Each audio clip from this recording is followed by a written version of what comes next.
नमस्कार दोस्तों, स्वागत है इस नए वीडियो में। आज हम लोग बात करने वाले हैं एसबीआई पीओ का फॉर्म आसानी से कैसे भर सकते हैं, इसकी जानकारी हम इस वीडियो में देंगे, तो वीडियो में अंत तक बने रहिएगा।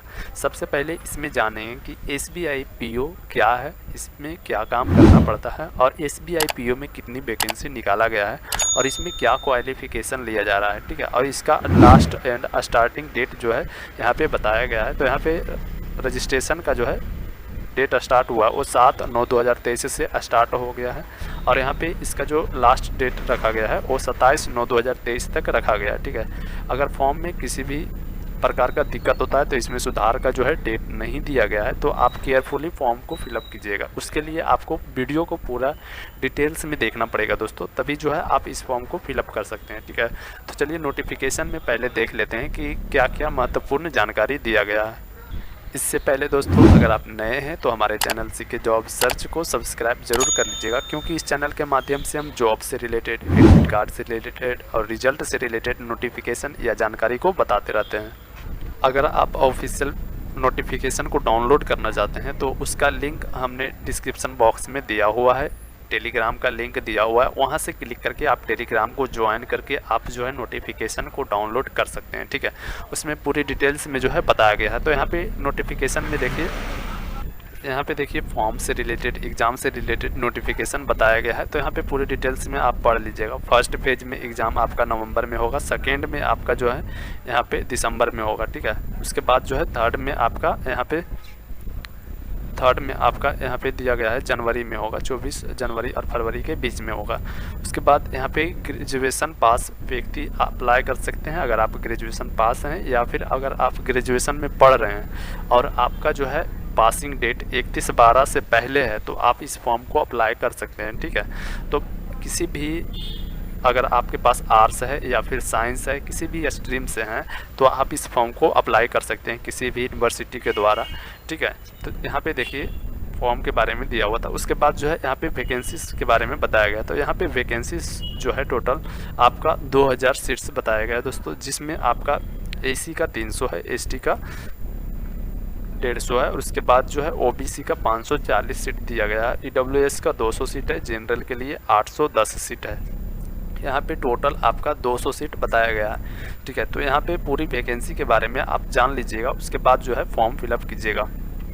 देखिए एसबीआई पीओ के बारे में जान लेते हैं। पीओ का मतलब क्या होता है। पीओ का फुल फॉर्म होता है प्रोबेशनरी ऑफिसर, ठीक है। यह जो भारतीय बैंकों द्वारा नए सदस्यों को दी जाने वाली एक प्रवेश स्तर की पोजीशन है, ठीक है। प्रवेश स्तर जो कि शुरुआत करता है जहां से जब से आप रहने लगे हैं, उनका जो है प्रवेश पत्र का एक पोजीशन है, ठीक है। और यहाँ पे नौकरी को प्रोबेशनरी ऑफिसर के रूप में जाना जाता है और इस भूमिका में नए नियुक्त नए लोग प्रोबेशन की एक निश्चित अवधि के लिए काम करते हैं, यानी कि उनका समय दिया जाता है कि आप 60 साल तक काम करेंगे या फिर 40 साल तक काम करेंगे, उनका जो है यहाँ पे बताया जाता है। चलिए हम अब रजिस्ट्रेशन करना, फॉर्म फिलअप करना स्टार्ट करते हैं। इसके लिए आपको चले आना है ऑफिशियल वेबसाइट पे। ऑफिशियल वेबसाइट पे आने का लिंक हमने डिस्क्रिप्शन बॉक्स में दिया हुआ है, वहाँ से क्लिक करके आप डायरेक्ट जो है ऑफिशियल वेबसाइट पे चले आइएगा। जैसे ही आप ऑफिशियल वेबसाइट पे आइएगा, आपके पास कुछ इस प्रकार का इंटरफेस खुलेगा। यहाँ पे click here to new registration वाले ऑप्शन पे क्लिक कीजिएगा, तो आपके पास न्यू रजिस्ट्रेशन का डिटेल्स यहाँ पे खुल जाएगा। आपको फर्स्ट नेम लिख देना है, उसके बाद जो है यहाँ पे कन्फर्म फर्स्ट नेम कर लेना है, मिडिल नेम है तो लिखिएगा, नहीं तो आपको छोड़ देना है। उसके बाद आपको लास्ट नेम लिखना है, लास्ट नेम कंफर्म करना है। नीचे आइएगा, यहाँ पे आपको मोबाइल नंबर लिखना है, मोबाइल नंबर कंफर्म कर लेना है। नेक्स्ट में अगर आपके पास अल्टरनेटिव मोबाइल नंबर है तो यहाँ पे डाल सकते हैं, नहीं तो इसे खाली छोड़ दीजिएगा। ईमेल आईडी यहाँ पे डाल दीजिएगा, ईमेल आईडी कंफर्म कर दीजिएगा। ईमेल आईडी जैसे आप लिखिएगा उसके बाद आपको @ यहाँ पे लिखना नहीं पड़ेगा, @ जो है दिया गया है। यहाँ पे डोमेन नेम सेलेक्ट कर लीजिएगा। अगर आपका gmail.com लिखाता है तो gmail.com सेलेक्ट कर लीजिएगा, ठीक है। उसके बाद जिस प्रकार से यहाँ से लेकर यहाँ तक आपको ईमेल एड्रेस यहाँ पे लिख देना है। उसके बाद जो है यहाँ पे आपको सिक्योरिटी जो दिख रहा है ये कैप्चा, यही कैप्चा को यहाँ पे फिलअप करके सेव एंड नेक्स्ट वाले ऑप्शन पे क्लिक कीजिएगा। उसके बाद आपको ओके कर देना है। नेक्स्ट में आपका जो है रजिस्ट्रेशन यहाँ पे सक्सेसफुल हो जाएगा। यहाँ पे आपको रजिस्ट्रेशन नंबर शो करने लगेगा, यहाँ पे आपको पासवर्ड शो करने लगेगा, ठीक है। यहाँ पे आप जो है फ़ोटो और साइन को केयरफुली अपलोड कर दीजिएगा। फ़ोटो और साइन आपको यहाँ पे देख लीजिएगा कि आपको किस प्रकार से फ़ोटो और साइन को अपलोड करना है। यहाँ पे आपको शो करा देते हैं दोस्तों, जैसे यहाँ पे दिया गया है। यहाँ पे आपको आपको थंब भी अपलोड करना है और हैंड राइटिंग भी अपलोड करना है। यहाँ पे हैंड राइटिंग जो लिखा हुआ है यही हैंड राइटिंग आपको लिखना है। जैसे आई के बाद अपना नाम डालिएगा, उसके बाद जो है यहाँ पे आपको डेट ऑफ बर्थ लिखना है, उसके बाद hereby declare that all the information यहाँ से आपको यहाँ तक लिखना है, ठीक है। नेक्स्ट में आपको जो है फ़ोटो और साइन फर्स्ट में यहाँ पे अपलोड किया जा रहा है, तो फ़ोटो और साइन अपलोड करने के लास्ट में जो है आपको थंब और जो है हैंड राइटिंग आपको अपलोड करना है दोस्तों। तो यहाँ पे आपको केयरफुली ध्यान देना है, उसके बाद जो है आप अपलोड कीजिएगा। फ़ोटो जो होना चाहिए आपका जो है 20 से 50 KB के बीच में होना चाहिए, और यहाँ पे साइन जो है 10 से 20 KB के बीच में होना चाहिए। फ़ोटो अपलोड करने के बाद दोनों पे टिक मार्क कर दीजिएगा, उसके बाद नेक्स्ट वाले ऑप्शन पे क्लिक कीजिएगा। जैसे ही आप नेक्स्ट कीजिएगा आपके पास कैटेगरी डिटेल्स, यहाँ पे बेसिक डिटेल्स आपको फिलअप करना है दोस्तों। पूरा डिटेल्स को आप अच्छी प्रकार से फिलअप कीजिएगा। यहाँ पे आपको जो है फर्स्ट में कैटेगरी यहाँ पे पूछा गया है, आप कौन से कैटेगरी से आते हैं। अगर आप OBC से आते हैं तो OBC यहाँ पे सिलेक्ट कीजिएगा, यहाँ पे आपको ओके कर देना है। उसके बाद कौन से जाति से आप आते हैं, ठीक है। तो OBC में बहुत सारे जाति होते हैं, जैसे यादव होते हैं या फिर और कुशवाहा होते हैं, ये सब OBC में आते हैं। तो यहाँ पे आप अपना जो है जाति का नाम लिखिएगा। नीचे आइएगा तो नीचे जो है यहाँ पे आपको विकलांगता के बारे में पूछा गया है। अगर आप विकलांग है 40% से ज़्यादा विकलांग है तो आपको यस करना है, नहीं तो आपको नो कर देना है, ठीक है। नीचे आइएगा तो नीचे यहाँ पे आपको विकलांगता के बारे में ही पूछा गया है, तो यहाँ पे भी आपको नो कर देना है, ठीक है। उसके बाद जो है यहाँ पे रिलीजन विच बिलोंग पूछा गया है, आप कौन से धर्म से बिलोंग करते हैं। हिंदू हैं तो हिंदू यहाँ पे सिलेक्ट कर लीजिएगा, अगर मुस्लिम है तो मुस्लिम ही सिलेक्ट कीजिएगा दोस्तों।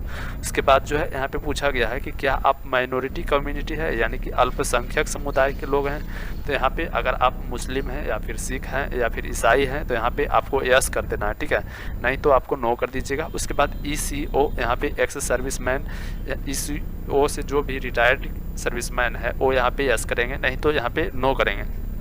नेक्स्ट में जो है यहाँ पे पूछा गया है कि SBI PO के एग्ज़ाम अगर आप दिए हैं और उसमें वंचित हो गए हैं तो आप कितना बार SBI PO के एग्ज़ाम दिए हैं उनके बारे में बताना है। अगर SBI PO के एग्ज़ाम नहीं दिए हैं तो यहाँ पे आपको 0 कर देना है, ठीक है। ऐसे भी अगर आप दिए भी हैं तो यहाँ पे 0 कीजिएगा दोस्तों, क्योंकि वो क्वेश्चन से रिलेटेड रहता है, ठीक है। उसके बाद आपको नीचे आइएगा तो नीचे यहाँ पे जो है सभी पे आपको नो कर देना है दोस्तों। इसमें आपका जो है सभी पे नो कर दीजिएगा। नीचे आइएगा तो नीचे यहाँ पे जो है पैन नंबर पूछा गया, अगर आपके पास पैन नंबर है तो यहाँ पे डाल दीजिएगा, नहीं तो आप इसे खाली छोड़ सकते हैं। नेशनलिटी सेलेक्ट हुआ रहेगा पहले से। उसके बाद जो है आप एग्ज़ाम सेंटर यहाँ पे सिलेक्ट कर लीजिएगा, जिस भी स्टेट में आप सेंटर देना चाहते हैं यहाँ पे सिलेक्ट कर लीजिएगा। उसके बाद उसका कोड जो है ऑटोमेटिक शो करने लगेगा। नेक्स्ट में यहाँ पे जो है सेंटर डिस्ट्रिक्ट आपको सिलेक्ट कर लेना है, कौन से डिस्ट्रिक्ट में जो है आप एग्ज़ाम देना चाहते हैं। उसके बाद यहाँ पे जो है मेन एग्ज़ाम सेंटर यहाँ पे आपको सिलेक्ट कर लेना है, आप मेन एग्ज़ाम जो है कहाँ देना चाहते हैं। मेन एग्ज़ाम का यहाँ पे आपको डिस्ट्रिक्ट सिलेक्ट कर लेना है, आप मेन एग्ज़ाम के कौन सा डिस्ट्रिक्ट में देना चाहते हैं। उसके बाद यहाँ पे पूछा गया है कि कौन से ID से आपका जो है फेस मैच करता है, तो यहाँ पे टिक मार्क कर दीजिएगा। उसके बाद जो है यहाँ पे ID कार्ड सिलेक्ट कर दीजिएगा। अगर आपके पास आधार कार्ड है तो आधार कार्ड यहाँ पे सिलेक्ट करके यहाँ पे आधार नंबर आप लिख सकते हैं। यहाँ पे आप जो है अपना डेट ऑफ बर्थ लिख दीजिएगा, डेट ऑफ बर्थ यहाँ पे बारीकी से सिलेक्ट कर लीजिएगा। नेक्स्ट में जो है आपको यहाँ पे जेंडर पूछा गया है, मेल है या फीमेल है, यहाँ पे सिलेक्ट कर लीजिएगा। यहाँ पे एज ऑटोमेटिक निकल के चलाएगा दोस्तों, तो यहाँ पे मेल है या फीमेल है, यहाँ पे सिलेक्ट करने के बाद उसके बाद आपको जो है यहाँ पे ट्विन ब्रदर के बारे में पूछा गया है, ट्विन ब्रदर या सिस्टर के बारे में पूछा गया है। अगर आप ट्विन हैं यानी कि जुड़वा भाई बहन हैं तो यहाँ पे यस कीजिएगा, और उनका जो है मेल है या फीमेल है यहाँ पे सिलेक्ट करके आप उनका यहाँ पे आपको मैरिटल स्टेटस सेलेक्ट कर लेना है। अगर आप मैरिड हैं तो मैरिड कीजिएगा, अनमैरिड हैं तो अनमैरिड कीजिएगा दोस्तों। उसके बाद फादर का फर्स्ट नेम, मिडिल नेम और लास्ट नेम यहाँ पे आपको लिख दीजिएगा। यहाँ पे मदर का फर्स्ट नेम, मिडिल नेम और लास्ट नेम लिख देने के बाद उसके बाद नीचे आइएगा तो नीचे यहाँ पे जो है एड्रेस फिलअप कर देना है, विलेज, पोस्ट और पुलिस स्टेशन। नीचे आइएगा तो नीचे यहाँ पे जो है आपको डिस्ट्रिक्ट डाल देना है, कौन से डिस्ट्रिक्ट से आप आते हैं। उसके बाद जो है आपको यहाँ पे आप अपना स्टेट सेलेक्ट कर लीजिएगा, जहाँ भी आप निवास करते हैं वहाँ का स्टेट सेलेक्ट कर लीजिएगा। नीचे आइएगा तो यहाँ पे आपको पिन कोड पूछा जा रहा है, पिन कोड आपको लिख देने के बाद यहाँ पे अगर आपका कॉरेस्पॉन्डेंस एड्रेस और परमानेंट एड्रेस दोनों सेम है तो यहाँ पे आप टिक लगा दीजिएगा। उसके बाद नीचे आइएगा तो यहाँ पे GST आप परमानेंट सेलेक्ट कर लीजिएगा, ठीक है। नीचे आएगा यहाँ पे आप वैलिड योर डिटेल्स वाले ऑप्शन पे क्लिक कीजिएगा। तो अगर आपका किसी भी प्रकार का दिक्कत रहेगा तो यहाँ पे एरर टाइप का ऑप्शन शो करेगा दोस्तों। अगर किसी प्रकार का दिक्कत नहीं रहेगा तो आप सेव एंड नेक्स्ट वाले ऑप्शन पे क्लिक कर दीजिएगा। जैसे ही नेक्स्ट कीजिएगा आपको यहाँ पे क्वालिफिकेशन पूरा डिटेल्स यहाँ पे फिलअप कर देना है। यहाँ पे क्वालिफिकेशन का ग्रेजुएशन का डिटेल्स यहाँ पे फिलअप कर दीजिए, पास हैं या फिर अपेयरिंग है। अगर पास आउट हैं तो यहाँ पे पास सिलेक्ट कीजिएगा। आप किस सब्जेक्ट स्ट्रीम से पास हैं यहाँ पे सिलेक्ट कर लीजिएगा, ठीक है। यहाँ पे आपको स्ट्रीम नेम सिलेक्ट कर लेना है। उसके बाद यूनिवर्सिटी या कॉलेज का यहाँ पे नाम डाल दीजिएगा। उसके बाद जो है यहाँ पे यूनिवर्सिटी का नाम डालिएगा। उसके बाद जो है यहाँ पे इंस्टीट्यूट का प्लेस यानी कि जहाँ इंस्टीट्यूट पढ़ता है उस सिटी का नाम जो है यहाँ पे डाल देना है। आप इंस्टीट्यूट के साथ जैसे आपका टीएस कॉलेज जहाँ भी है वहाँ लिख दीजिएगा, टीएस कॉलेज नवादा या हिसुआ, इस प्रकार से आप लिख दीजिएगा, ठीक है। उसके बाद डेट ऑफ पासिंग ईयर यहाँ पे सिलेक्ट कर लेना है। परसेंटेज आपका कितना परसेंट है, परसेंटेज सिलेक्ट करने के बाद आपको यहाँ पे ग्रेड सिलेक्ट कर लेना है, फर्स्ट है या फिर सेकेंड है या फिर थर्ड है या फिर पास आउट। उसके बाद जो है IDD का यहाँ पे जो है इन्फॉर्मेशन भर देना है दोस्तों। अगर इंटीग्रेटेड ड्यूल डिग्री अगर आपने पास किया है तो यहाँ पे सिलेक्ट कर लीजिएगा पासेड। उसके बाद जो है यहाँ पे किस सब्जेक्ट से पास किया है, स्ट्रीम से पास किया है, यहाँ पे सिलेक्ट कर लीजिएगा। यहाँ पे इंस्टीट्यूट का नाम डाल देना है, यहाँ पे इंस्टीट्यूट और इंस्टीट्यूट का प्लेस नाम डाल देना है। उसके बाद जो है यहाँ पे पासिंग ईयर डाल दीजिएगा, आपका पासिंग जो है परसेंटेज यहाँ पे डाल देना है, कौन सा डिवीजन से पास किए, फर्स्ट या सेकेंड, यहाँ पे सिलेक्ट कर लीजिएगा। यहाँ पे अदर क्वालिफिकेशन अगर आपके पास है तो यहाँ पे डाल दीजिएगा। नीचे आइएगा तो नीचे यहाँ पे अगर आप SC ST से आते हैं तो यहाँ पे आपको यस कर दीजिएगा। उसके बाद जो है यहाँ पे प्री एग्ज़ाम ट्रेनिंग के बारे में पूछा गया है तो यहाँ पे आप जो है अपना स्टेट सिलेक्ट कर लीजिए। उसके बाद जो है उसका जो है डिस्ट्रिक्ट यहाँ पे सिलेक्ट कर लीजिएगा, ठीक है। अगर नहीं लेना चाहते हैं तो यहाँ पे नो कर दीजिएगा। उसके बाद जो है यहाँ पे लैंग्वेज पूछा गया है, आप कौन कौन सा लैंग्वेज जानते हैं, पढ़ना बोलना और लिखना जानते हैं तो यहाँ पे लिख के आप टिक मार्क कर दीजिएगा। उसके बाद सेव एंड नेक्स्ट वाले ऑप्शन पे क्लिक कीजिएगा।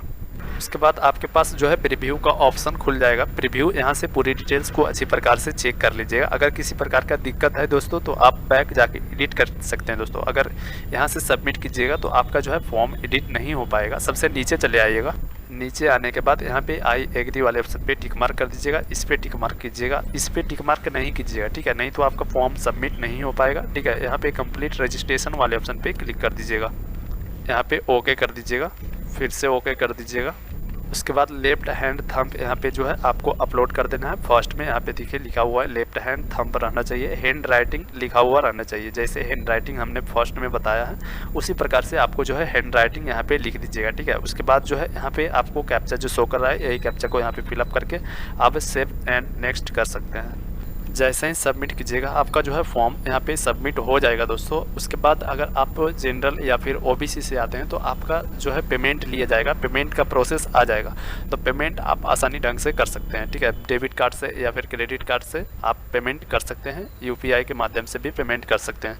तो अगर वीडियो अच्छा लगे दोस्तों तो वीडियो को लाइक कीजिएगा, अपने दोस्तों के पास शेयर जरूर कीजिएगा ताकि वो भी इनके बारे में जान सके। तो चलिए मिलते हैं दोस्तों फिर अगले वीडियो में, तब तक के लिए धन्यवाद।